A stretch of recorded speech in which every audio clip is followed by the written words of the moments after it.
this lesson, we're going to learn the circular middle block. Now, circular middle block is a block that is only performed in a reverse position. So we're not going to bother calling it reverse circular middle block because it's never performed this way. It's only performed this way.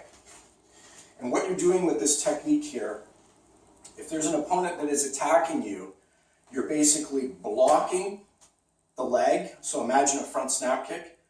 Blocking the leg with the inner forearm, sliding it across, getting underneath it, lifting the leg up, and then scooping it off to the side and throwing the leg off to the side that direction.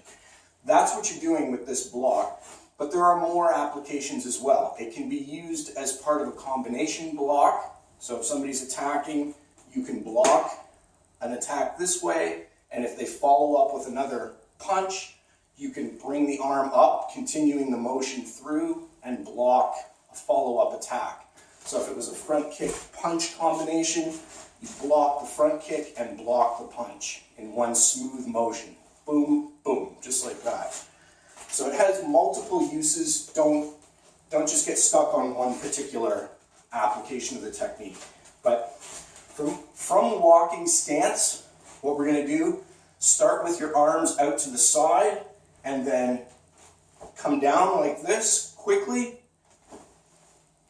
And basically the block moves quickly across at the bottom, slows down momentarily as we come up, and then finishes quickly going to the side. So it's fast, fast, slow, fast. Just like this. So quick across the bottom,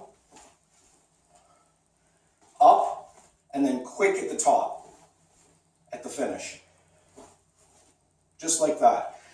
This block also finishes further out to the side than a regular middle block. So we don't just stop here, we bring it a little bit further out, and we also turn our body opposite the direction of the block. So when we finish, our body is not perfectly square like this. Our body is actually turned slightly in the opposite direction. So the block finishes out here to the side, and we're turned a little bit this way. So I'm exaggerating a little bit so that you can see it, but this is the idea. So when I step forward, so here's right side, here's left side. Just like that. So quick, slow it slows down a little bit in the middle, and then quick at the finish. Just like that. 1, 2. So you can think of it as one big block, or you can think of it as two separate blocks. 1, 2. Okay? We get that from the side. So from here,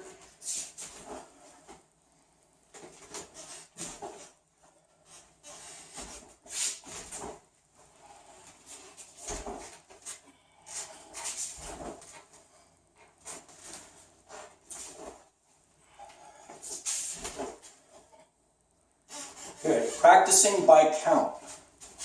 So when I do these sections here, if you have the space at home to follow along, I encourage you to follow along and do these by count with me. This kind of simulates a classroom setting here. So, circular middle block by count. 2, 3, turn around.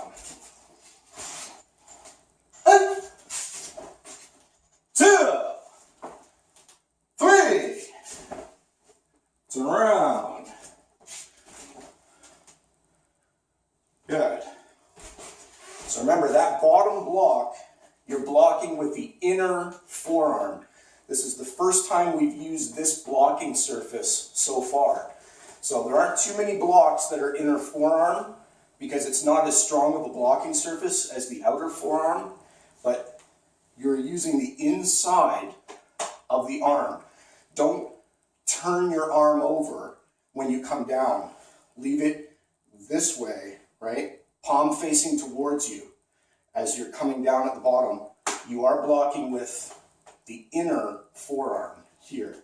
And then, as you come up,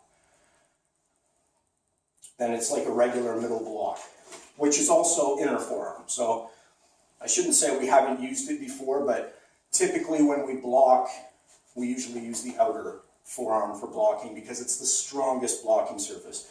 But there are blocks, middle block being one of them, where we use inner forearm. But here, it feels weird for students initially to be using the inside of the arm to block with. But this is the block. The block is going this way. So you're blocking like this, up and then around. So inner forearm. Okay, so that's circular middle block in a walking stance.